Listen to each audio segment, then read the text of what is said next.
Wow. Wow. So you created a business where nobody else really saw an opportunity. And so tell me more. How does this work? And so people are going to buy your program to learn how to maximize the discounts they could get on retail products that they need every day, right? Essentially, couponing is easy, but finding the order of operations, because I mean, you think with digital couponing, what the stores are offering, is individuals, and then what the actual corporate side of that is offering, and then the manufacturer coupons on top of that. You just hit one layer of discounts, across the board. And like I say, you can find stuff, things that you use every single day for, 90% off. Now, in the course, we're looking to teach something along the lines of ethical couponing. So, we're not just going in like the extreme couponing stuff. How do I find it? ChainsawCCC.com/courses. We've got everything you need to know to get started immediately. Come check us out. What's up, everybody? This is your boy Chainsaw. Boy, this week there is a storm that is a brewing. I'm telling you, it has been a wacky week. Or, well, I guess last week. Super wacky week, right? There's been so much happening, and there's so much to cover. So let's just jump right into it. Firstly, I did want to say we've made some changes here in the studio. We're formatted for podcasts now. To be quite honest, I just got sick and tired of people asking me, "Oh, Chainsaw, you tell them I got a YouTube channel. Oh, you got a podcast. I was watching your podcast. Okay, it's not a freaking podcast, but yeah, it's a podcast now. Okay, so get it, get it on Apple iTunes, Spotify, wherever podcasts are available, right? Wherever you be getting the getting's good, right? So here we are. But anyway, so to jump right into this has been a pretty wacky week as far as just COVID news, our government. Oh, nope. COVID news, our government, just in general, right? Now, I would like to think that this is all, when it comes to COVID-19, this is all nonpartisan, and it should be. I mean, it's not that it should be. It is nonpartisan. This is not a Republican thing.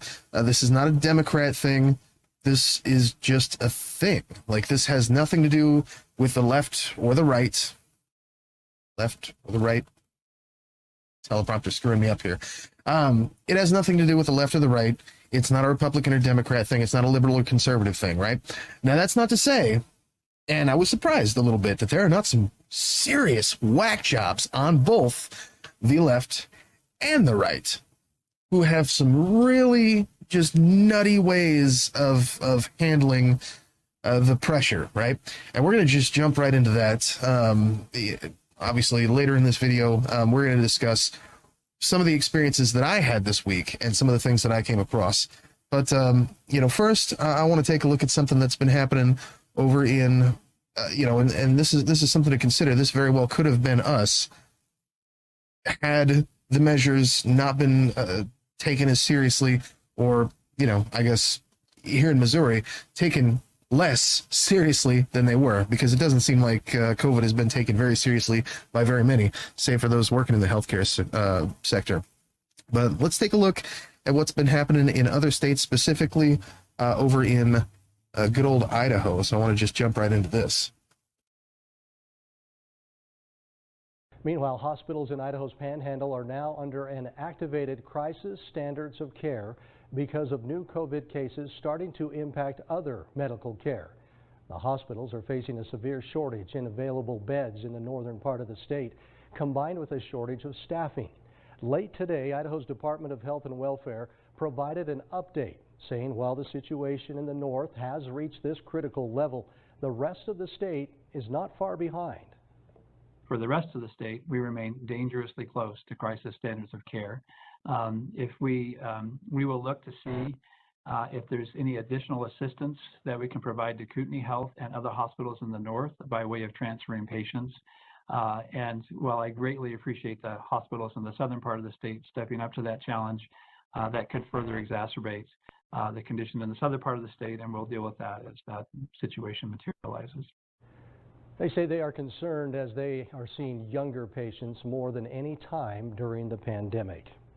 Wow. Meanwhile, the hospitals in our area say they are not under crisis standards of care yet, but they are seeing a spike in COVID cases. They say that most of the cases are people who are unvaccinated. Dr. Dan Snell, Chief Medical Officer at Portneuf Medical Center in Pocatello, says that the number of ICU beds each hospital has changes on an hourly basis, and it is something they are constantly monitoring statewide. They are on a daily call with all of the hospitals in the state to see who has ICU beds. From an illness standpoint, and from a staffing standpoint, and from a physical bed standpoint, we're doing all right now, okay? That doesn't mean we're out of... Does that sound familiar? I'm just saying, like, here's the thing. I actually have friends over in Pocatello, Idaho, who are not necessarily up on masking and the whole routine, but we'll get into that. ...of the woods, and that doesn't mean we don't have our challenges. And we just want to thank the community for their support, because they've given us an awful lot of support. Encourage people to continue to be vaccinated, and that is the single best thing that the community can do to kind of decompress the situation here locally and statewide and frankly nationwide. Dr. Snell says that they look at the surgery schedule every day to determine that the hospital will be able to handle elective surgeries. And so far, they have not had to limit any care to any patients. Wow, that's something else. So that's what's happening in Pocatello, Idaho. They're concerned about what's going on further north. Obviously, up in Boise, they've been having some much larger issues. You know, like I say, I've got friends out there who are not exactly big on masks, social distancing. You know, it's a good year and a half, almost 2 years in, and these are the kind of folks who still consider it a big liberal hoax. Which again, we'll get into that. Not just the left or not just the right, but also the left and some of these wacky concepts that I've been coming across from both sides of the aisle. But let's continue here and see what the updates are in Idaho. This is from KTV based out of Boise here. But for those of us of a certain age, we learned the term triage through the TV show MASH. Remember when Doctors Pierce and McIntyre or Major Houlihan would just walk onto a bus? I should mention that they're talking about the idea that triage for patients, that being that it's the crisis standards of care, they've changed some things about how they're handling patients. So let's just jump right into that. Or through the stretchers that were lined up outside the surgical tent, and they would say, take that one, or he can wait, or he's not going to make it. And that's how they decided who got brought into the tent to get immediate medical attention. Idaho's crisis standards of care are kind of laid out the same way. First to get help would be those with immediate need, the red category, those with a life-threatening illness or injury where there's a chance their life can be saved, but something needs to be done quickly. Yellow, or delayed need, those who would be treated second, would have serious but not life-threatening issues, and waiting won't matter much to survival. Then there's minimal need, which is kind of self-explanatory. Minor injury or illness, you can walk in on your own kind of thing, but you would just have to sit there in pain while you wait for the third priority. Now, the thing is, when it comes to the immediate need, and they talk about life-threatening illness or injury, life-saving interventions required, those are the first to treat. Here's the thing, though. When it comes to COVID, if this continues, and it continues to build the way that it has been, I mean, obviously, if they're coming to the point of crisis standards of care for triage, what's the next step? Well, we're going to be looking at people with those immediate needs who either have a high chance of survivability or not so high a chance of survivability.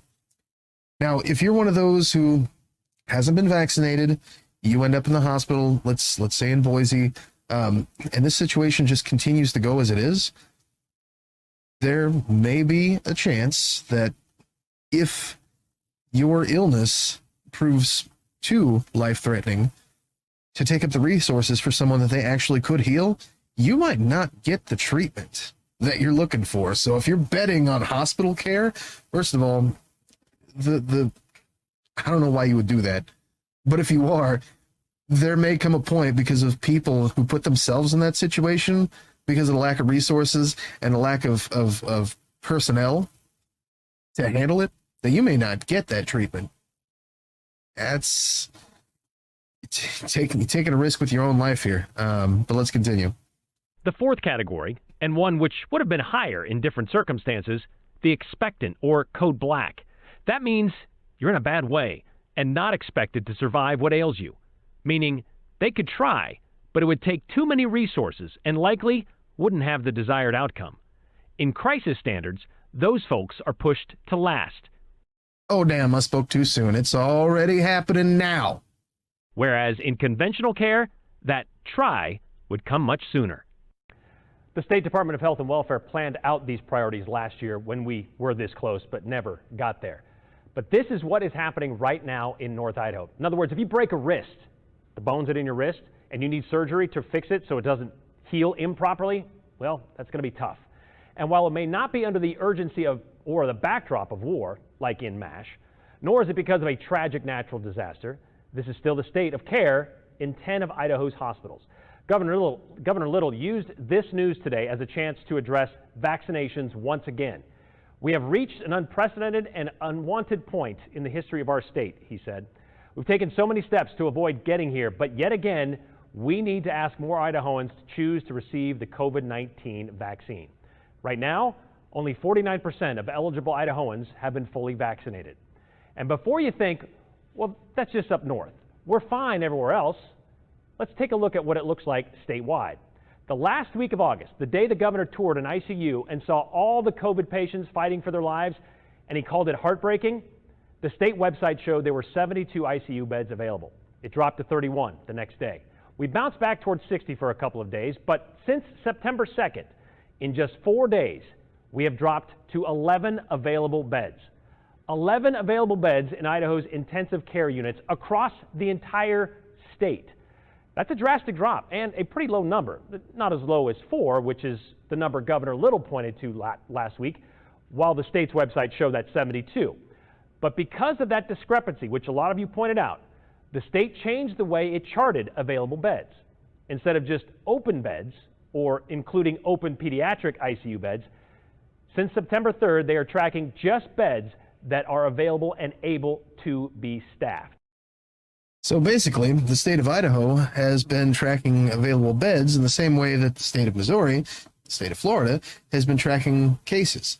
When you have a delay or a discrepancy in the numbers, it shows something different than what is actually available. In our case, there's a discrepancy on the wait time for when information gets processed from the health departments to the state.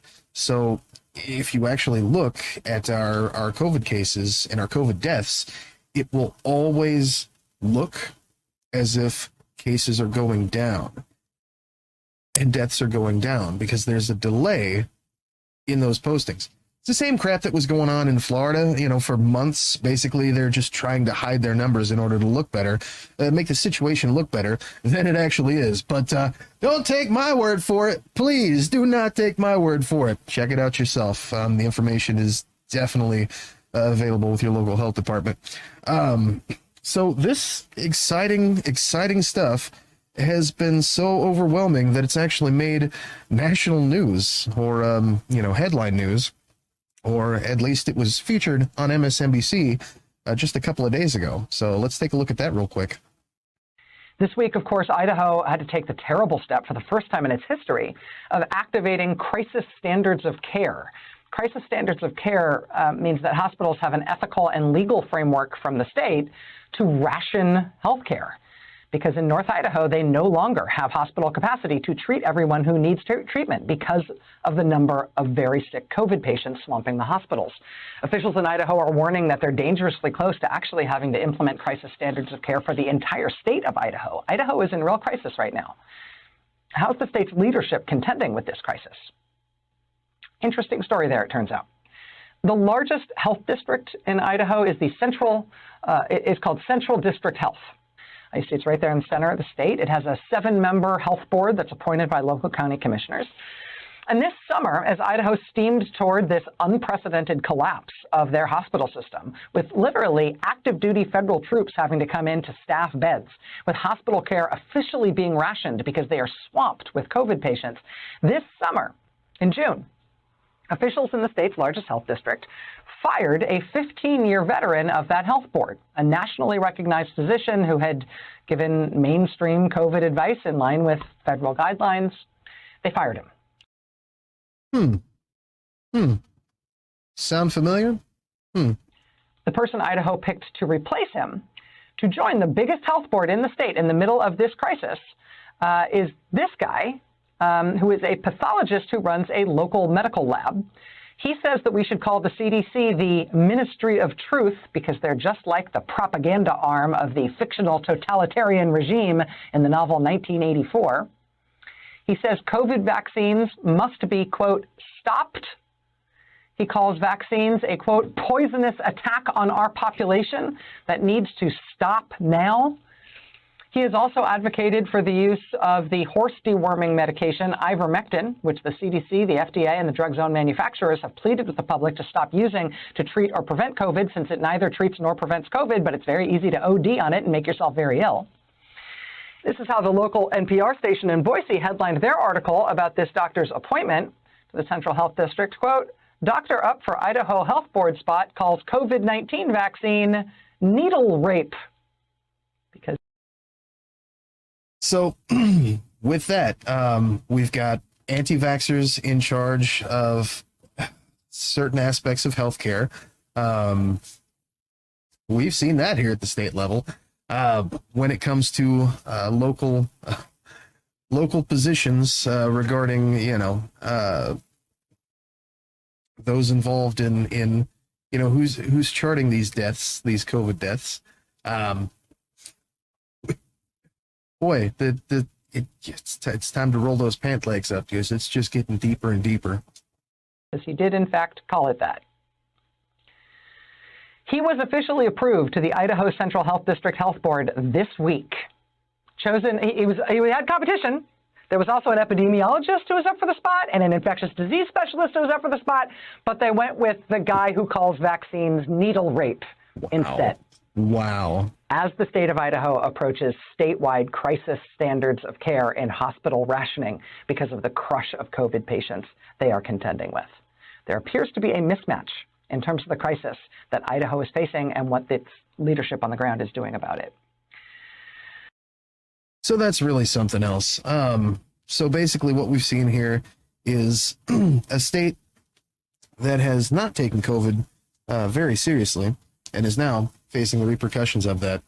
It seems like now that it's being brought a little bit more into the limelight as far as the deaths and the mismanagement of the state in handling COVID and healthcare in general, that, yeah, now that that's been made very apparent and obviously has hit national news, that the state, at least the governor, seems to be taking this a little bit more seriously, or at least is perceived as taking it more seriously. I think we saw the same thing in the state of Missouri earlier this summer, when our COVID cases and COVID deaths skyrocketed. And first, the solution was that the governor was going to put the blame on healthcare directors themselves and those who work in the healthcare sector for not asking for assistance. No quarter asked, no quarter given, I guess. And then secondly, you saw obviously the push for the vaccine lotto and different measures taken by the governor. I believe it was, and covered this in a previous video, I may misquote it, but I believe it was about $46 billion that the governor has been holding on to since 2 Marches ago, March of 2020, and finally decided to distribute that money to Missouri healthcare officials, to Missouri, to freaking hospitals, so that they could relieve some of this situation right here at home. But of course, Governor Mike Parson is big on withholding funds, as we saw. He's still holding back money from unemployment, which this should be very interesting to see how that goes out. considering the executive order, the announcement that President Biden had made just a few days ago regarding his executive order and some of the changes that we may be seeing to federal law via OSHA. But we're going to jump right into that. And we're going to get Governor Mike Parson's response firstly. But we'll get into that right after a short break, and we'll see you then. Webull is the stock app and trading platform that everybody's using, and I mean everybody's using. You've seen it all over YouTube. I use it on my own channel to show what's happening in the market. You pay 0 commission fees. You can own fractional shares. You can even trade in cryptocurrencies and access real-time market data. Use my referral link, chainsawccc.com/Webull. That's chainsawccc.com/Webull, Webull, and get you 2 free stocks. Simply by opening an account and depositing any amount, get you 2 free stocks from Webull. Believe me, you're going to want this one. So moments after President Joe Biden's press conference on the 9th, making reference to his changes that he wants to make regarding OSHA, for vaccinations for federal employees, vaccinations for businesses with over 100 employees. Governor Mike Parson, in his infinite wisdom, went to jump on social media, and he gave us this tweet to consider. Let's see. The Biden administration, and this is from September 9th. The Biden administration's recent announcement seeking to dictate personal freedom and private business decisions is an insult to our American principles of individual liberty and free enterprise. This heavy-handed action by the federal government is unwelcome in our state and has potentially dangerous consequences for working families. Dangerous consequences? Idaho? Did we hear about this? Let's continue. Vaccination protects us from serious illness, but the decision to get vaccinated is a private healthcare decision that should remain as such. My administration will always fight back against federal power grabs and government overreach that threatens to limit our freedoms. Government overreach? You mean like how Attorney General Erich Schmitt is actually suing, bringing several lawsuits against local school districts regarding their in-house mask mandates, which you, Mike Parson, had already said last year that you're going to leave it up to local governments and local, leave it up to city governments to handle, the municipal governments to handle themselves, leave it up to businesses to handle themselves, leave it up to school districts to handle themselves, and yet says nothing when A.G. Schmitt decides we're going to bring the hammer, full force of the law down on these folks. But, I guess that's government overreach when Joe Biden does it. But that's another story for another time. The hypocrisy is just astounding. Same day, Attorney General Erich Schmitt had posted this on his Twitter. Let's see. His response to Joe Biden, of course. Missouri has a national leader in Missouri has been a national leader in pushing back against the Biden administration and COVID-related mandates. Biden's historic overreach on vaccine mandates will not stand in Missouri. Okay, you're the guy who is bringing lawsuits against schools. Like, Governor Parson, I guess, if he wants to talk about government overreach, like that's what. But Erich Schmitt, you do not have a right to talk about government overreach, like basically ever, bro. You're suing schools because they want to do what they do, and you're the Attorney General of the entire state of Missouri. Biden's historic overreach of mask mandates. How about Erich Schmitt's historic overreach on mask mandates? That also will not stand in Missouri. We're at a crossroads in America, who we are and what we're going to be. We must fight back. Wow. I mean, the audacity. Can you believe it? So Senate Majority Leader Caleb Rowden posted his tweet in response. This is one of the most egregious overreach attempts from a president I have ever witnessed. 1, much of this nonsense will get laughed out of court, presumably. 2, Missouri legislation should take action to protect Missourians and Missouri businesses ASAP. Hashtag MoLeg. You know, I'm new to Twitter, and I try to keep my tweets a little bit more professional than that, but I digress. For a better look at professionalism, let's take a look at his response to Vice President Kamala Harris, his retweet of her speaking with The Hill. So The Hill's tweet, Vice President Kamala Harris is quoted as saying, "The right of women to make decisions about their own bodies is not negotiable. The right of women to make decisions about their own bodies is their decision. It is their body." And Caleb Browden, local musician, composer of such record hits like "Free from Ordinary," "Until Everyone is Free," and of course "Made to Worship." His retweet, and of course he is the state of Missouri's Senate Majority Leader. He's a senator, the state of Missouri, Missouri State Senate. His retweet, "Unless you are a woman who chooses not to get vaccinated, then your opinion about your body is irrelevant. Unless you are a woman who chooses not to get vaccinated, then your opinion about your body is irrelevant." That's just, it doesn't get any more disgusting than that, I don't think. And it certainly doesn't have to. But so same day, a little bit later, next day, a little bit later, Associated Press published an article, Parson weighs special session to respond to Biden COVID plan. So this is from September 10th. We'll take a look at it here. Jefferson City, Missouri. A Republican Missouri Governor Mike Parson is considering calling a special legislative session to challenge President Joe Biden's plan to require COVID-19 vaccination or testing for many workers. Parson told the Kansas City Star in an interview Friday that Missouri will oppose the White House initiative on multiple fronts.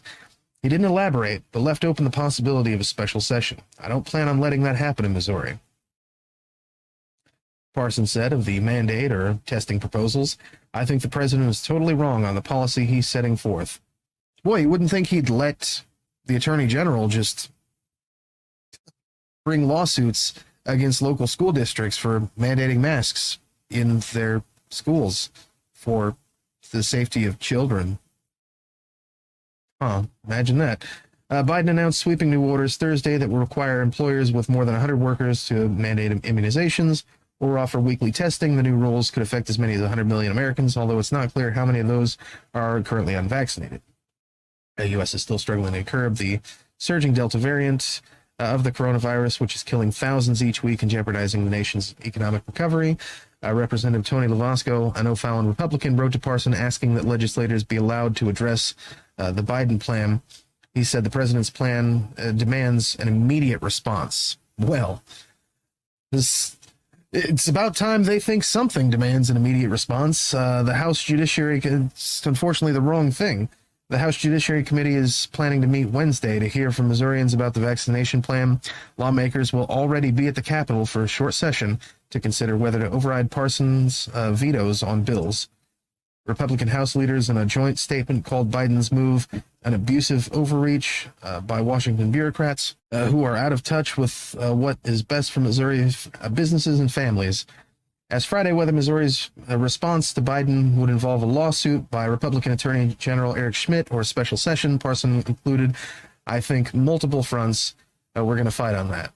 The Delta variant hit hard in Missouri in June and isn't letting up. And yet this is something that needs their immediate attention. The state on Friday reported 2,544 newly confirmed cases, 20 new deaths, and an increase of 74 patients in hospitals to 2,033. Missouri's reported 647,335 cases since the onset of the pandemic and 10,861 deaths.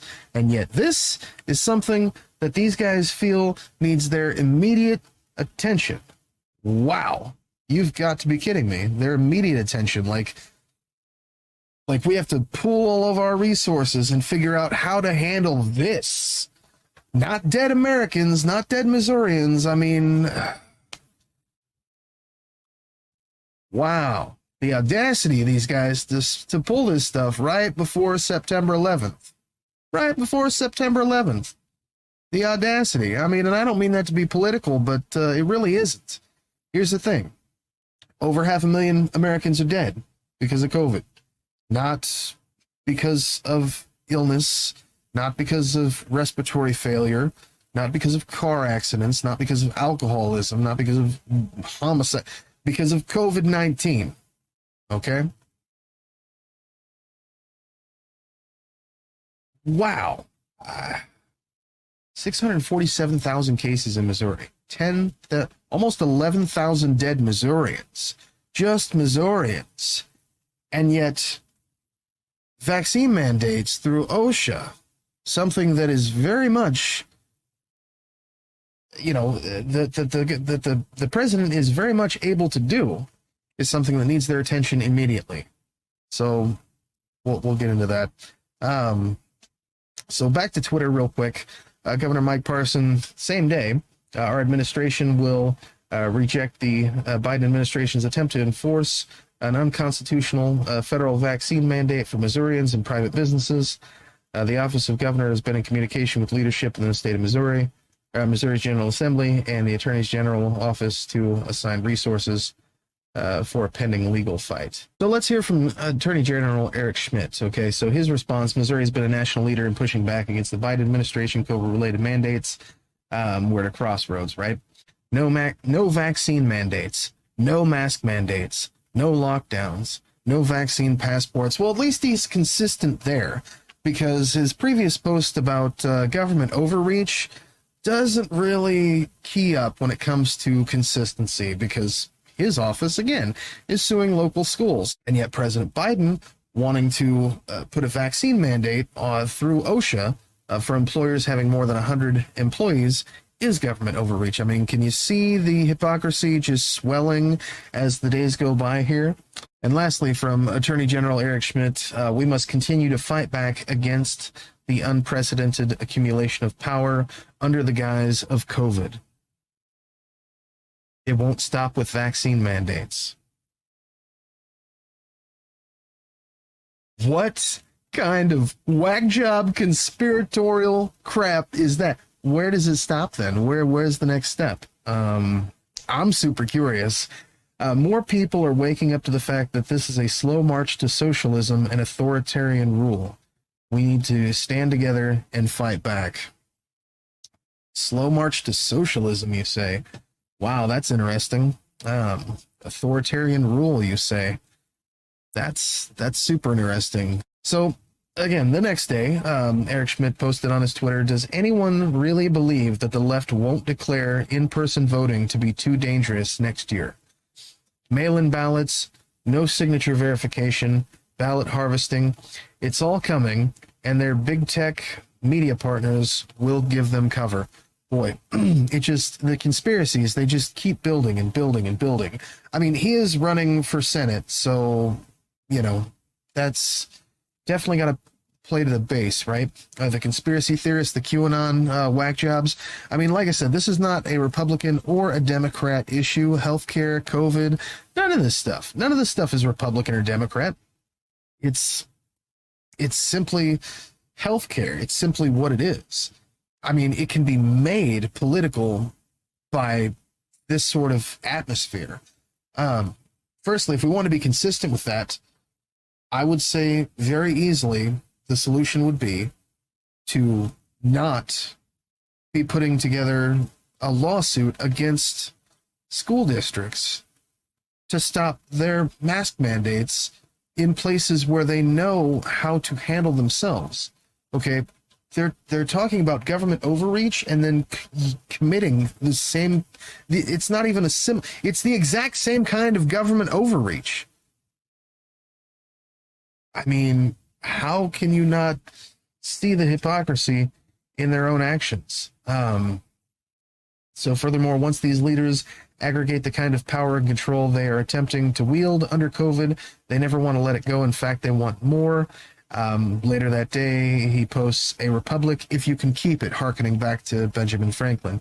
Post-Labor Day policy reset for the Biden administration is more of the same, fear and mandates. But I gotta say, my favorites are what comes next. Joe Biden doesn't have the legal authority to force COVID vaccines on millions of Americans. His proposal is unlawful and historic in its overreach. Erich Schmitt doing just what Erich Schmitt knows how to do best. Lawsuits are coming. Wow. So see you in court. Of course. I mean, that's what this guy does. Obviously that's what this guy does because he's the attorney general, but he's suing so he's a state attorney general. He's suing the federal government, or he's wanting to sue the federal government for government overreach. Meanwhile, he's using his powers as AG to sue local school districts because of their requirements for their students in masks. It only gets weirder from here, and I want to jump into that, but first let's just take a real quick break, and we'll see just how weird Erich Schmitt can get. If day trading is too stressful, or you just don't want to deal with the volatility of the market, M1 Finance has got you covered. This easy-to-use trading platform basically lets you build your own index fund out of companies that you believe in. And if you use my link at chainsawccc.com/M1, M1 Finance will give you a free $30 just for signing up and funding your M1 account. Get started today. chainsawccc.com/M1. $30 is waiting for you, bro. And I think this is probably the greatest thing that I've seen in a while, right? So again, as promised, we're going to see how deep the Schmitt can get, right? So let's just jump right back into this here. Associated Press released this on the 10th. Judge orders restaurant temporarily closed in mask dispute. Okay. A judge has ordered a suburban Kansas City restaurant to close temporarily because the owner repeatedly refused to follow a mask mandate. Jackson County Judge James Canatazar, wow. We're going to cut that in post. James Canatazar on Friday granted the county's request for a temporary restraining order against Ray's Cafe in Blue Springs. The county has filed a motion seeking to permanently prevent the owner from operating in violation of the health order. Before the judge's ruling, Jackson County health officials and sheriff's deputies served the cafe owner, Amanda Volitz, with an order to close because the mask mandate was being ignored. Well, party of law and order, eh? I thought we went over this. But the business continued to operate Friday morning. Ray's Cafe's food permit was suspended last week. The owner then reopened as a private club, which charges customers $1 to join and prohibits masks. They're pulling the old strip club gambit, huh? Where you're a church now. Slick. Yeah. Jackson County said in a statement that it would take the necessary steps to ensure the health order is enforced. Volitz said she and all her workers are medically exempt from the mask mandate, but has not explained what medical conditions they have, the Kansas City Star reported. The county said Ray's Cafe is the first business it has tried to close for not following county requirements during the COVID-19 pandemic. So, right. So this restaurant is trying to pull the old strip club order on, we're a private club. We're not a business per se.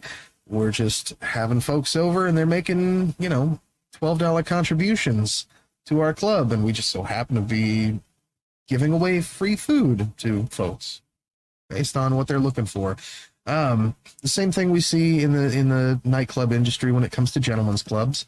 Obviously here at the state level in Missouri, they've passed several fun bits of legislation. Most of those are based on laws that were passed previously in Ohio, which is strange.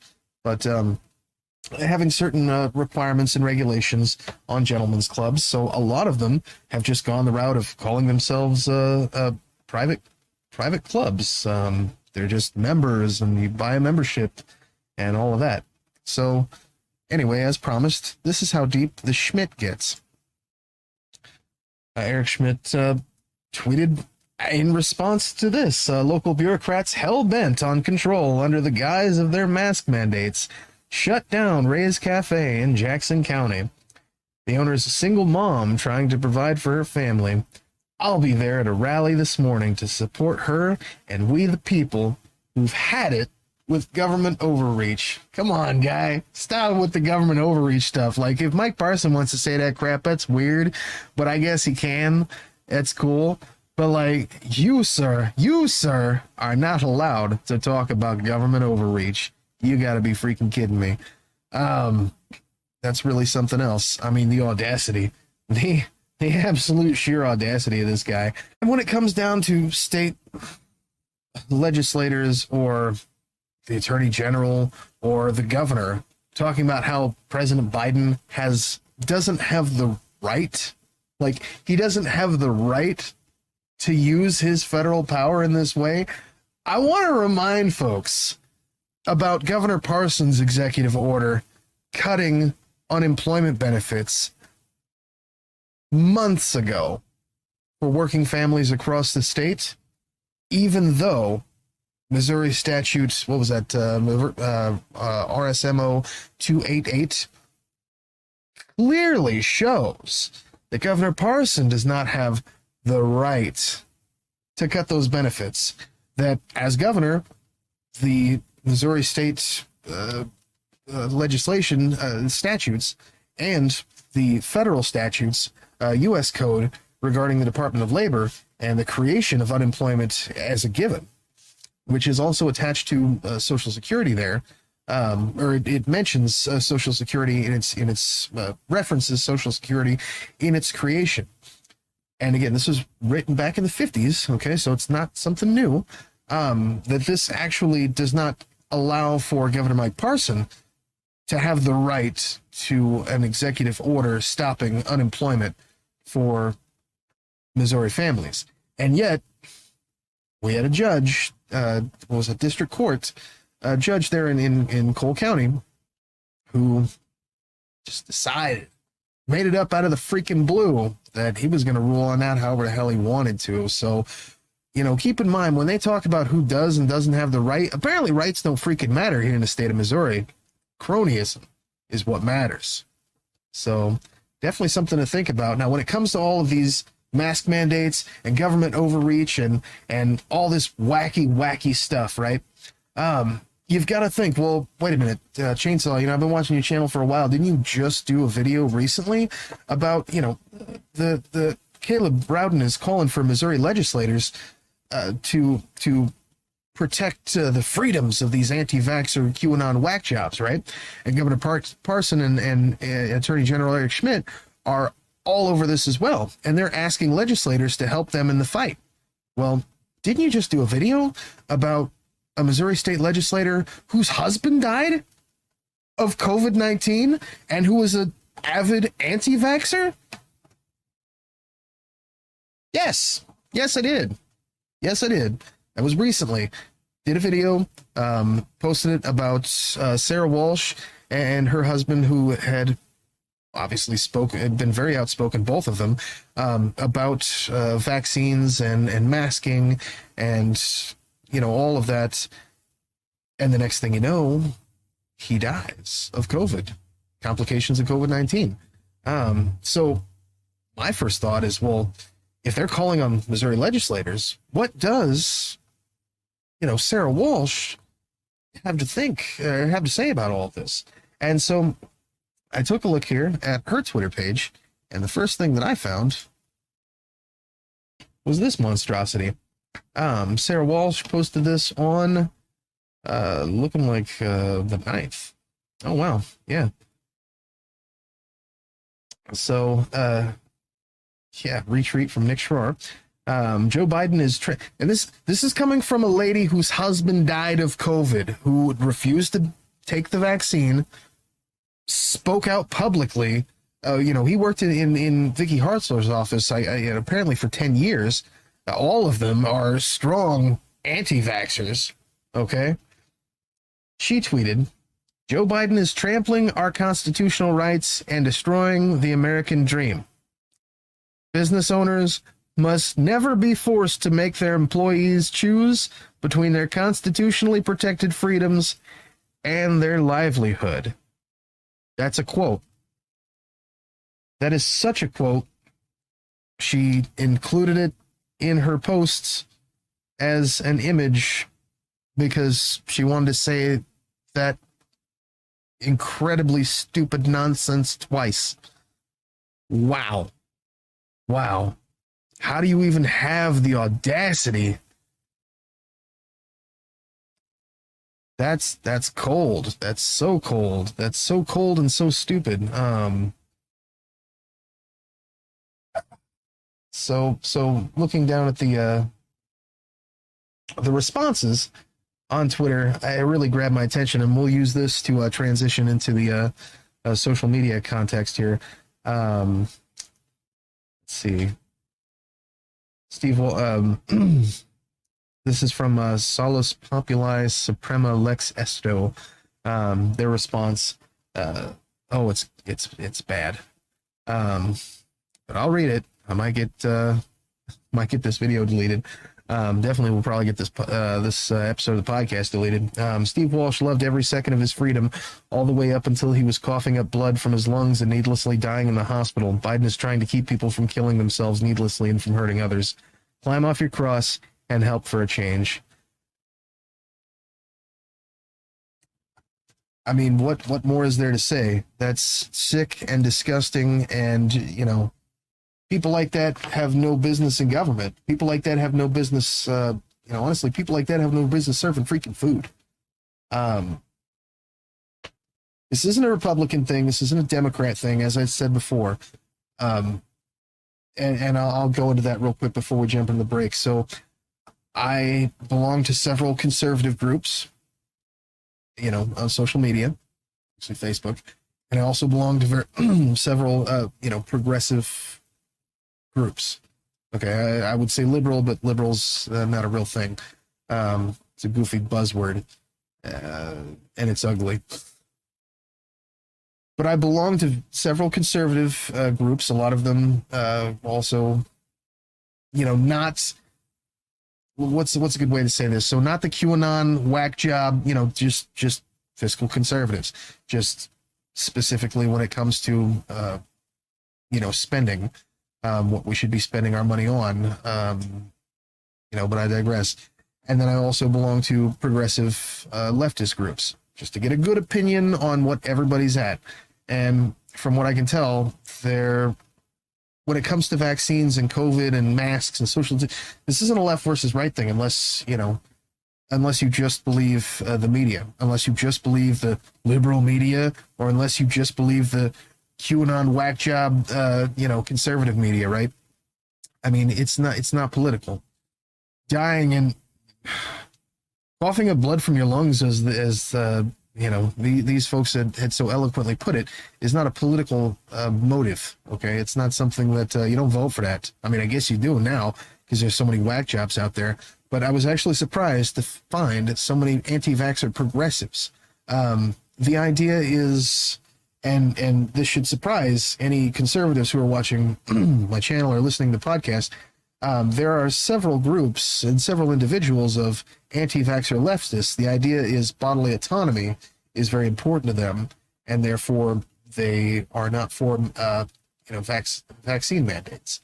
They're not for the vaccine at all being politicized as it has been by the left. Now, on the one side, I get that. A lot of them are also pro-choice. So on the one side, I get that. Here's the problem. When it comes to vaccines, and when it comes to COVID, that's not really bodily autonomy if the idea is it's not really within your body. Okay, getting the vaccine and having that mandated, yes, that's within your body, but it's to keep something that's in your body from going into other bodies. Okay, so that's when it comes down to it, the main issue at hand, that's irrelevant. It's a moot point, okay? And that's for the left. For the right, that's pretty easy because there are several news channels out there that are just floating garbage, and several folks who are very public figures who are also just floating garbage. I've listed a few here. There's just something wrong with these folks. I mean, there seriously is something wrong with these folks. The hypocrisy is astounding, and they should all be disgusted. Honestly, they should all just like quit their jobs and, I don't know, go dig ditches under supervision. It's insane. It's absolutely insane. But the idea that they're touting this as government overreach, when clearly it's the same type of government overreach that those folks are committing. You tell me, bro. I don't get it. But we're going to take a short break, jump back into this, and take a look at some social media comments. We'll see you then. So let's take a look at some of the social media comments that I saw in the last couple of days pertaining to these subjects at hand that really grabbed my attention. Steve writes, why are supposedly pro-life Republican leaders okay with 1,500 Americans dying daily from COVID-19, 55,000 school children hospitalized from the virus since August? But sure, halt vaccine orders, close schools, overwhelm the hospitals, tank the economy just to win the midterm elections. Boy, that's real, and it almost sounds like making reference directly to AG Erich Schmitt there. Definitely seems like his motivations. I mean, he's pandering to the wackiest whack jobs, the anti-vaxxers, the QAnon folks. I mean, think about it. 2 years ago, everybody would be saying this stuff, whether you're Republican or Democrat. Everybody would saying that these were the wackiest, most fringe aspects of the party. The anti-vaxxers, the QAnon folks. I mean, just the looniest loons, right? That's not really, it should not represent the party, but apparently this is what we're left over with, right? Again, I have said before, I am a conservative. I still am a conservative. I don't know of any Republicans that I'm just die hard over, but that's not really how that works in the real world either. So Bill writes, I wish our governor would stop playing politics with death. Boy, you hit the nail on the head right there. Amy writes, in 1965, when Medicare was signed into law, there was a year's grace period to allow hospitals to be fully compliant with federal laws. As the deadline approached, lots of hospitals were not compliant because they remained segregated. This was supposed to be covered by the Civil Rights Act of 1964. Hospitals, seeing the reality that they wouldn't be able to be a part of the Medicare program without changes, managed to desegregate before the deadline. It's not the only time that requirements of federal law override state laws. In this case, OSHA regulations for safe workplace conditions is the vehicle for compliance. And I've said this before, if OSHA can require me to fix a commercial grade roof for a building that I'm just simply working in, as the property manager, but also as a tenant, in order to keep my business operating without having OSHA come in and shut me down because the actual owner of the facility had other things, who was too busy, vacationing in the Balkans that week. Definitely they can make folks, well, it's a good thing that Governor Mike Parson made, has put measures forward to create so many hospitality jobs. So I guess a lot of folks will be working, like I said, at the local bowling alley, at the truck stops, always hiring. So the option's there for you anti-vaxxer folks. Melvin says, yet the state wants to overreach to deny local governments and schools boards to do what they feel is in their citizens' best interest. Pot, meat, kettle. Not exactly my favorite use of the English language, but absolutely, Melvin, kind of hit the nail on the head right there. Definitely pot, meat, kettle. I've said that several times, just right here. Jim says, here for the comments. It's sad how stupid extremists it's sad how stupid extremist people are both political sides. Whoa. This isn't about a vaccine that doesn't prevent you from getting or spreading COVID. It's about your basic rights as an American. The government don't stop you from smoking because it can kill you. They don't control your diet to cure your obesity or type 2 diabetes. Go ahead, give them an inch and see what else they take when they take a foot. Come on, people. We have some very brave soldiers and veterans that died for just what is now trying to be taken away. You can't force your neighbor to eat better, nor can you force a vaccine. In return for your understanding, Your neighbor won't force you to eat bad or refuse you to vaccinate. Look, I'm just reading these as they come, but firstly, that's kind of atrocious to put veterans into that. And again, so close to September 11th, it's kind of disgusting. I mean, there's so many things that could be said about September 11th in general, the war in Afghanistan in general, the war in Iraq in general, but yeah, I'm pretty sure this is not what I don't know. I don't know. I used to be a personal chef. This is 700,000 years ago, right? But I used to be a personal chef for military policemen who actually served in the Army. Come from a family of veterans, and I'm pretty sure this is not what they joined up for. And anyone who's had any friends or relatives who have actually died in service, I'm pretty sure that this has nothing to do with that, and it's pretty much just sad and disgusting that someone would equate an OSHA violation to dead veterans. I mean, are you freaking kidding me right now? What kind of a mind comes up with this crap? And so that's first. Secondly, the government does regulate smoking. This was posted by somebody who was posting in a forum that's based out of Springfield, Missouri, which has, funnily enough, a smoking ban where you can't smoke in a restaurant, in a bar, within so many feet of commercial or residential buildings, in common places that aren't covered by so many feet of a half wall. Breezeways are okay as long as there's an opening on ventilation on two sides of the building. So every 100% of this statement is just trash. Katie writes, mandating vaccinations is not an uncommon thing. The military has done it for years. Children have to have them to go to school. People act like this is a new thing, and it's not. Even this vaccine considered new is not at all new. They've studied it for 20 to 30 years. What is it? The mRNA technology. Technology and science is on our side. And when you compare the development of the polio vaccine timeframe to the COVID vaccine timeframe, or any vaccine for that matter, God, that is so real. If this was an issue, I'm sure that they would have a problem back then.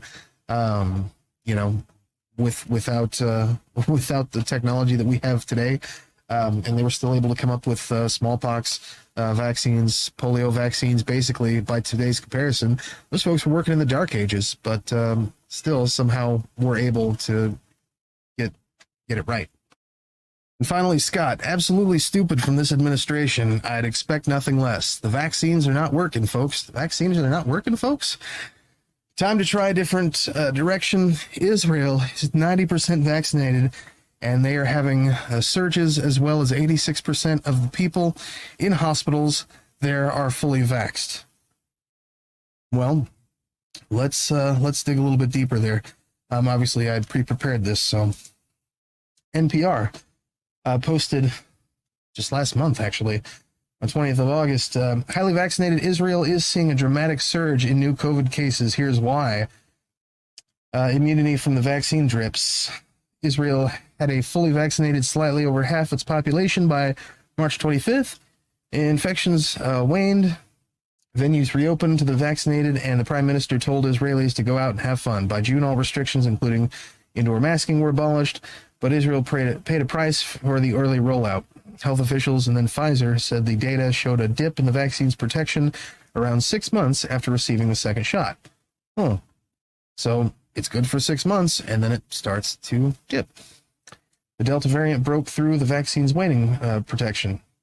It was a perfect storm. The vaccine's waning protection came around the same time the more infectious Delta variant arrived in Israel this summer, or as we've been calling it, the Parson variant. Delta accounts for nearly all infections in Israel today. Well, that's curious. The most influential event was so many people who went abroad in the summer and brought the Delta variant very, very quickly to Israel. If you get infected, being vaccinated helps.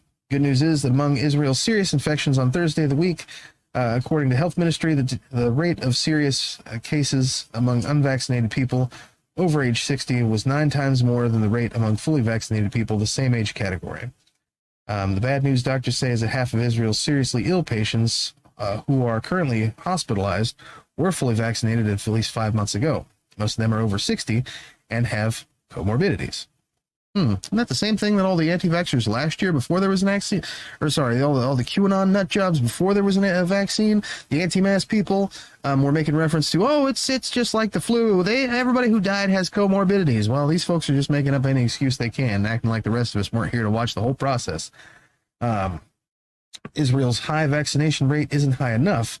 The country jumped out ahead of all other countries in vaccines, and 78% of eligible Israelis over 12 years old are vaccinated, but Israel has a young population, with many under the eligible age for vaccination, and about 1.1 million eligible Israelis, largely between the ages of 12 and 20, have declined to take even one dose of the vaccine. That means only 58% of Israel's total citizenry is fully vaccinated. Vaccines don't work, folks. It's not working. Time to try a different direction. What is that different direction? I gotta ask you, Scott. What the hell is that? Israel's 90% vaccinated? Well, clearly it's not. So, yeah, I mean, it's easy to tell what's wrong with these people in our government. It's easy to tell what's wrong with people out there in the world. I mean, they're just basically, the nut jobs are encouraging each other. And I can't blame the government. I can't blame folks like Erich Schmitt and Mike Parson entirely. They are the product of their environment. They're just like everyone else. Their only concern is to make money. I mean, let's be real about this. Their only concern is power and greed and money. They're politicians. They're in it for the long run. I mean, one of them's an attorney general. One of them's a former cop. Now he's the governor. I mean, their only concern is power and money. The only way to do that is to continue to do that. And they just so happen to belong to a faction where their base is a bunch of whack jobs. So if they don't play to the whack jobs, they lose power and money, which are the only two most important things, available to these guys. So, yeah, that's the thing. Listen, if you're checking this out on YouTube, feel free to check out any of my videos posted over here. If you're checking this out on any of your, wherever you get podcasts, I don't know, I'm still new to this, iTunes and some of the other guys, Spotify. Definitely want to catch me in the next episode, and yeah, bro, I'll see you then.